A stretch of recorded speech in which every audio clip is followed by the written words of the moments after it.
राज्यसभा में आज।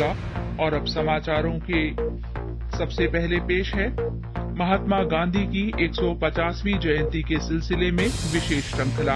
आज हम आपको सांप्रदायिक सद्भाव के बारे में बापू के विचार बता रहे हैं।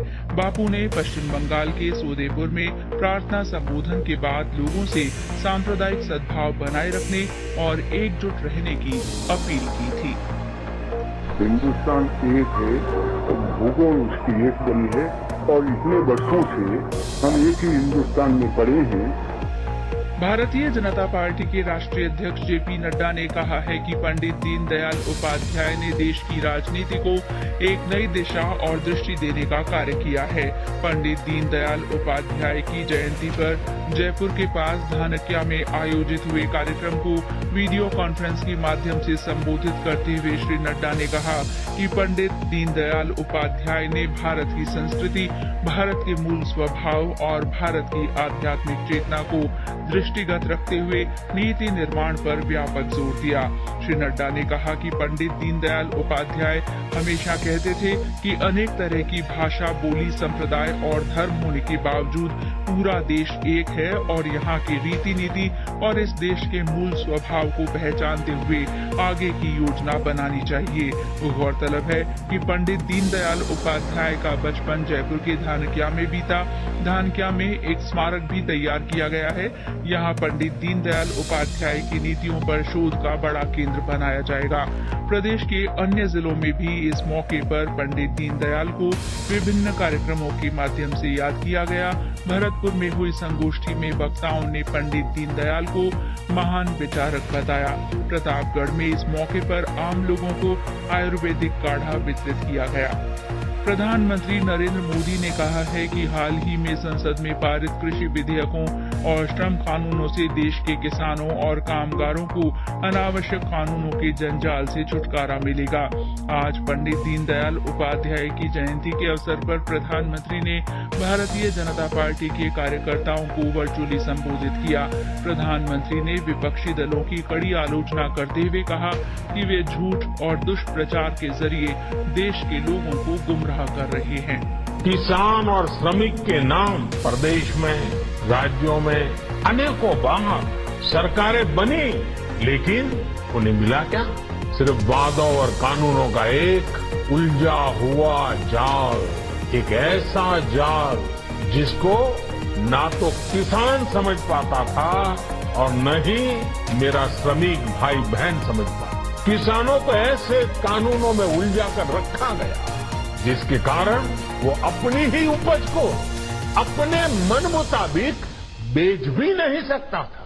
नतीजा ये हुआ कि उपज बढ़ने के बावजूद किसानों की आमदनी उतनी नहीं बढ़ी। हाँ, उन पर दिनों दिन कर्ज बढ़ता गया। श्री मोदी ने इस बात पर बल दिया कि इन कृषि विधेयकों के पारित होने से कृषि क्षेत्र को बहुप्रतीक्षित स्वतंत्रता मिलेगी। उन्होंने कहा कि अब किसान मौजूदा मंडियों के अलावा देश में कहीं भी अपनी उपज बेच सकेंगे। प्रधानमंत्री ने भाजपा कार्यकर्ताओं से आग्रह किया कि वे देश के किसानों के पास जाएं और उन्हें इन कानूनों के फायदे समझाएं। कांग्रेस ने केंद्र सरकार द्वारा कृषि सुधार के लिए लाए गए 3 विधेयकों की आलोचना करते हुए कहा है कि वो किसानों के साथ खड़ी है। आज इस मुद्दे पर मुख्यमंत्री अशोक गहलोत, प्रदेश कांग्रेस अध्यक्ष गोविंद सिंह डोटासरा, पार्टी के मीडिया चेयरपर्सन रणदीप सुरजेवाला ने जयपुर में संयुक्त प्रेस वार्ता की। श्री गहलोत ने कहा कि इन विधेयकों को संसद में लाने से पहले किसानों, व्यापारियों और अन्य हितधारकों से बात की जानी चाहिए थी, लेकिन ऐसा नहीं किया गया। उन्होंने कहा कि विधेयकों में न्यूनतम समर्थन मूल्य पर खरीद का जिक्र नहीं है। श्री गहलोत ने कहा कि ये कानून किसान विरोधी साबित होंगे। इस मौके पर श्री सुरजेवाला ने कहा कि कांग्रेस इस मुद्दे पर किसानों के साथ खड़ी है। उन्होंने इन बिलों के नाम पर किसानों के साथ छलावा करने का आरोप लगाया। कांग्रेस नेताओं द्वारा की गई प्रेस कॉन्फ्रेंस पर प्रतिक्रिया व्यक्त करते हुए भाजपा के प्रदेश अध्यक्ष सतीश पूनिया ने कहा कि किसानों के हित में सरकार द्वारा लाए गए विधेयकों के बारे में कांग्रेस भ्रम फैलाकर लोगों को गुमराह करना चाहती है। राज्य में आज शाम 6 बजे तक कोरोना के कुल 2010 नए मामलों की पुष्टि हुई है। इनमें सबसे ज्यादा 425 मामले जयपुर से हैं। अब तक कुल 1,24,730 मरीज कोरोना पॉजिटिव पाए गए हैं। इस बीमारी से उबरने वालों की संख्या 1,04,288 हो गई है, जिनमें से 1,02,943 को अस्पताल से छुट्टी मिल गई है। प्रदेश में कोरोना जांच का आंकड़ा लगभग 30 लाख तक पहुंच गया है। राज्य में ये सभी जांच आरटी-पीसीआर के जरिए की गई हैं, जो उपलब्ध विकल्पों में सबसे ज्यादा विश्वसनीय जांच मानी जाती है। जोधपुर और जयपुर जिले में सबसे अधिक जांचें हुई हैं। और ब्यौरा हमारे संवाददाता से। राज्य सरकार का दावा है कि प्रदेश में रोजाना 50,000 से ज्यादा जांच करने की सुविधा विकसित कर ली गई है। जयपुर और जोधपुर में कोबास मशीन लगने के बाद जांच में बढ़ोतरी होने की उम्मीद थी। स्वास्थ्य विभाग के आंकड़ों पर गौर करें तो अगस्त में प्रतिदिन लगभग 26,254 जांच हुई है। वहीं इस महीने रोज 27,228 नमूनों की जांच हो रही है। जांच के मामले में जोधपुर अव्वल है। जयपुर में 3 लाख से ऊपर जांच हो चुकी है। अजमेर, अलवर, बीकानेर, कोटा, नागौर, पाली और उदयपुर में भी जांच का आंकड़ा 1 लाख से ऊपर है, जबकि बूंदी में अब तक सबसे कम नमूने जांचे गए हैं। बांसवाड़ा, प्रतापगढ़, बारा और श्रीगंगानगर में भी कोरोना के 30,000 से कम नमूनों की जांच हो पाई है।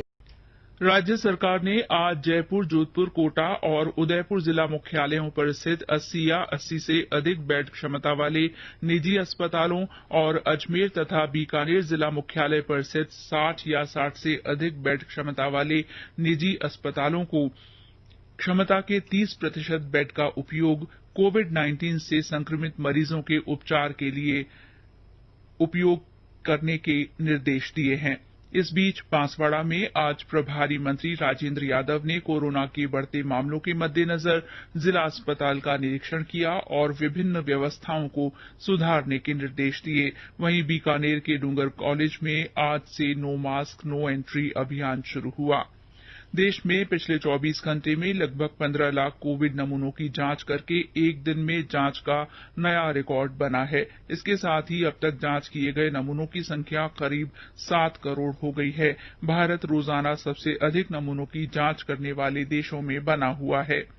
जाने माने पार्श्व गायक एसपी बालासुब्रमण्यम का आज चेन्नई में निधन हो गया। वे 74 वर्ष के थे। श्री बालासुब्रमण्यम को इसी महीने की 5 तारीख को कोविड-19 से संक्रमित होने के बाद अस्पताल में भर्ती करवाया गया था। देश में आज से राष्ट्रीय चिकित्सा आयोग अस्तित्व में आ गया है। ये भारतीय चिकित्सा परिषद का स्थान लेगा।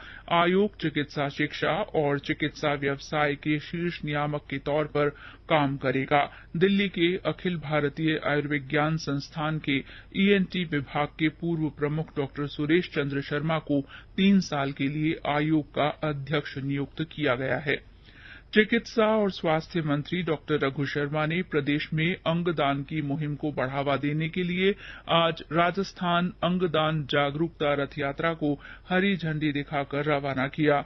इस मौके पर डॉक्टर शर्मा ने आमजन से ज्यादा संख्या में अंगदान का संकल्प लेने का आह्वान किया। शिक्षक भर्ती 2018 के खाली पड़े 1,167 पदों को जनजातीय वर्ग से भरने की मांग को लेकर डूंगरपुर में राष्ट्रीय राजमार्ग 8 पर स्थानीय युवाओं का प्रदर्शन आज जारी रहा। राजमार्ग पर कुछ वाहनों को नुकसान पहुंचाए जाने की खबर है। मौके पर भारी पुलिस बल तैनात है और प्रशासन हालात पर नजर बनाए हुए है। मुख्यमंत्री अशोक गहलोत ने युवाओं द्वारा किए गए उपद्रव और प्रदर्शन को दुर्भाग्यपूर्ण बताया है। आज सुबह एक ट्वीट कर श्री गहलोत ने कहा कि प्रदर्शन शांतिपूर्ण होना चाहिए और किसी को भी कानून हाथ में लेने का अधिकार नहीं है। उन्होंने प्रदर्शनकारियों से अपील की है कि वे शांति और कानून व्यवस्था बनाए रखने में सहयोग करें। गौरतलब है कि प्रदर्शन के दौरान कल युवाओं ने पुलिस पर पथराव किया था और कई सरकारी वाहनों को भी नुकसान पहुंचाया था। राज्य में 8 नए एकलव्य मॉडल आवासीय विद्यालय खोलने के लिए जनजातीय विकास विभाग ने 15 एकड़ जमीन आवंटित की है। टीएडी विभाग द्वारा करीब 108 करोड़ रुपए की लागत से जयपुर, उदयपुर, डूंगरपुर और बांसवाड़ा जिले के एकलव्य मॉडल आवासीय विद्यालयों और प्रतापगढ़ जिले में Eklavya model day boarding school के भवनों का निर्माण इस साल दिसंबर तक पूरा होने की संभावना है। राज्य सरकार ने खनिज विभाग में बकाया और ब्याज माफी की एमनेस्टी योजना लागू करने की घोषणा की है। खान और पेट्रोलियम मंत्री प्रमोद जैन भाया ने बताया कि योजना में ब्याज माफी के साथ ही बकाया अवधि के अनुसार अलग अलग स्लैब में मूल राशि में भी अधिकतम 90% से कम 30% तक की राहत दी गई है। उन्होंने बताया कि एमनेस्टी योजना तत्काल प्रभाव से 3 माह के लिए लागू की गई है। प्रधानमंत्री नरेंद्र मोदी इस महीने की 27 तारीख को आकाशवाणी के मन की बात कार्यक्रम में अपने विचार साझा करेंगे। इस कार्यक्रम की ये 69वीं कड़ी होगी। ये कार्यक्रम आकाशवाणी के पूरे नेटवर्क पर दिन में 11 बजे प्रसारित किया जाएगा। और अब मौसम। प्रदेश में बारिश का दौर थमने के बाद गर्मी और उमस में लगातार बढ़ोतरी हो रही है। मौसम विभाग के अनुसार उत्तर पश्चिमी जिलों में पारा 40 डिग्री सेल्सियस या इससे ऊपर बना हुआ है।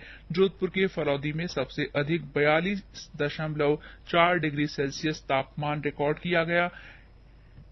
मौसम विभाग ने इस बीच आज उदयपुर संभाग के जिलों में कहीं कहीं हल्की से मध्यम बारिश की संभावना जताई है।